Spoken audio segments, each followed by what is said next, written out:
Kasabay ng mahigit 500 estudyante nagtapos sa College of Commerce and Business Administration ng University of Santo Tomas ang 28 taong gulang na si Jerome Santiago. Santiago Jerome Concepcion. Tagumpay na maituturing na nakagraduate siya sa kabila ng pagiging fully blind.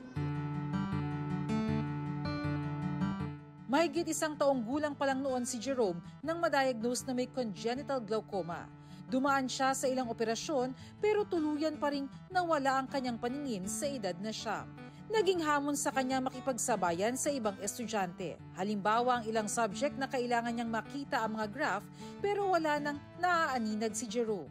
Greatest difficulty with dealing with visual materials sa mga lessons like graphs. So I always ask assistance from my professors and classmates.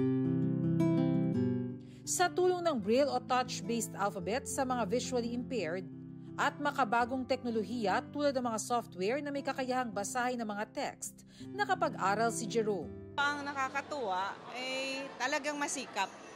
Talagang inaalam ang mga lessons, bagamat may mga adjustments kaming ginawa. Pero mas naging hamon daw kay Jerome at sa pamilya ang ilang mapanghusgang mata. Meron talagang tao na para bang tinitignan nila yung self nila na mas mataas kaysa doon sa mga tao with disability in general. Kasi kahit naman may disability yung tao, meron pa rin naman siyang worth, meron pa rin naman siyang abilities. Nasasaktan din ako. Meron din kasi mga tao na hindi makaintindi kung ano yung kalagayan nila. Pero hayaan mo lang sila, basta go on. Congratulations, anak. Ang graduation ay tanda ng tagumpay para sa mga mag-aaral na nagsipagtapos. Pero para kay Jerome, tanda rin ito na maging mga physically challenged katulad niya ay malayo ang mararating sa buhay. At ngayong graduate na siya ng kolehiyo, lalong luminaw ang landas para kay Jerome. Trust your abilities din and believe in yourself. And sa mga panahon na nandun na talaga yung part ng inaccessibility challenges as visually impaired student.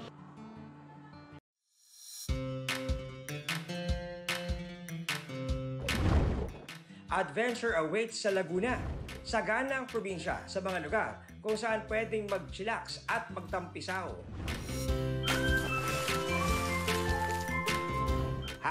#blessed din ang Laguna sa mayabong na gubat at kabundukan. For the outdoor exploration tayo sa Mount Makiling. Legend has it, ang bundok na ito ay tahanan daw ng diwatang si Maria Makiling. Kaya naman isama na ang pamilya o mga kaibigan at maumaling sa ganda nito. May 30 istasyon papunta sa bundok at makakasalubong mo rin dito ang mga centennial trees. Featured din ang world's largest flower, ang Rafflesia, na critically endangered na. Ayon sa mga turista, stations 12 to 30 ang exciting part dahil magte-trek ka mismo sa gubat at aabuti ng halos 5 oras ang pag-akyat sa tuktok. Extra challenge din ang pag-akyat gamit ang lubid. Pero don't worry, dahil tila may pa-sound trip ang mga kuliglig na patunay na maganda ang ecosystem ng Makiling.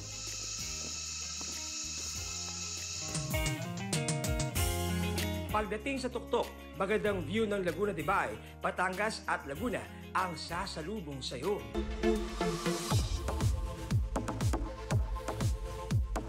Ang Maha Blanca na classic Pinoy kakanin, ni-level up sa Barangay Sulbec, Pasukin, Ilocos Norte. Ang dessert, packed with nutrition dahil dinagdagan ng gulay na pampalinaw ng mata.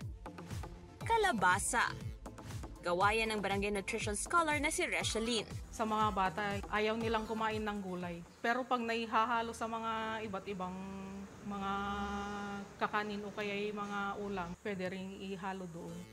Nais daw ibahagi ni Reshalyn ang healthy dessert sa mga feeding program sa kanilang lugar.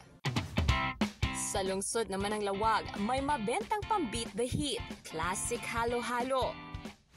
Na hinaluan din ng gulay? Nakakatakam dahil ang Ilocano dish na dinengdeng present sa bawat lasap ng halo-halo ng gurong si Jem.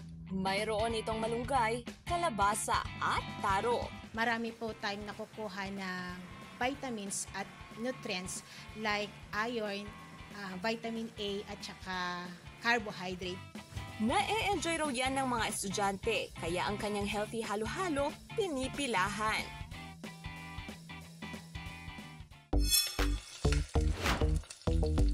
Sa mga lutuin, talagang hindi mawawala ang bawang at ang mga pinagbalatan nito tinatapon lang.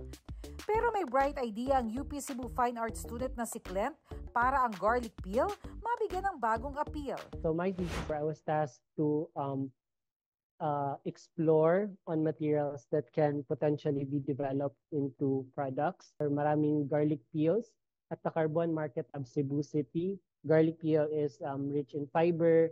So I was thinking maybe I can turn this into sheets. Matapos ang mahabang proseso, naging tilang maninipis na papel ang mga balat ng bawang. Nakalaunay, ginamit niya para gumawa ng table lamp, mesa, pati tiles. Pero dahil tila balat sibuyas din ang balat ng bawang sa pagkamarupok, diniskartehan niya kung paano ito patibayin. It becomes brittle. I had to mix it with 20 to 25% of abaca in order to stabilize the sheets. Pinost niya online ang kanyang thesis achievement. Natuwa sa kanyang proyekto ang maraming netizens. May mahigit 3 million views na siya sa TikTok. Balak kaya niyang i-scale up ang kanyang garlic peel materials pagka-graduate? Pero para kay Clint, hindi lang ito thesis project lang. Batay sa 2024 Food Waste Index Report ng UN Environment Program, nasa 2.95 million tons ang household food waste ng Pilipinas kada taon. Kaya ang proyekto niya napapanahon daw. Hindi lang nababawasan ng basurang nakasisira sa kalikasan. Ang paggawa rin ng home decor sa balat ng bawang, maaari ring magbigay ng kabuhayan at pagkakakitaan. I'm really interested sa pag-explore ng other materials like agricultural waste. It's significant because aside from reducing the waste, it can provide opportunities to be monetized or like provide jobs. Anong love language ng mga tatay ninyo? Para sa mga nakilala naming tatay ngayong Father's Day, ipinadarama nila ang pagmamahal sa sakripisyong ginagawa ng tahimik at walang kapaguran. Ang 59 years old nga na si Tatay Esperidion, araw-araw nangangalakal para itaguyod ang mga anak. Sa gabi, gumagawa naman ng basahan para sa mga apo. Basta kahit lang ako para sa kanila, para sa apo ko. Hanggang kaya ko eh. Si Tatay Leonardo, kahit mag-80 anyos na, tuloy ang serbisyo para sa mga anak nang walang hinihinging kapalit. Kung mayroon, salamat. Kung wala, okay lang din. Si Tatay Abel naman na security guard sa Caloocan, ang love language, quality time. Sinusulit ang bakasyon kasama ang nag-iisang anak na si Shalani bago ito umuwi sa Cagayan. Minsan nga po pag nauwi siya, yung ano na siya, naiiyak talaga ako. Pero wala kasi magagawa eh. Hirap kasi ng buhay. Pareho rin ang sabi ng mga netizen, ang love language daw ng kanilang mga tatay, kulitan, pagluluto, bonding sa inuman, pati nga yung kahit simpleng tawagin lang silang anak. Ang mga bida nating tatay, kadalasan hindi natin napapansin ang mga paghihirap dahil hindi naman sila dumadaing. Pero kahit gaano katatag ang mga haligi ng tahanan, sabi nga'y tanggal ang angas nila kapag pinakitaan ng kaswitan ng mga anak. Kaya sa mga tatay, daddy, papa o airpat, Happy Father's Day! Eto si Bonifacio Luna III, ang kanyang tatay, junior ng kanyang lolo Bonifacio. At ang kanyang anak na si 4D, ika-4 na henerasyon na ng kanilang pangalan. Hango raw ang kanilang pangalan sa ating mga bayani. Pero hindi lang sila sa itsura at pangalan nagkakaparehas. Pinagbubuklo din sila ng musika.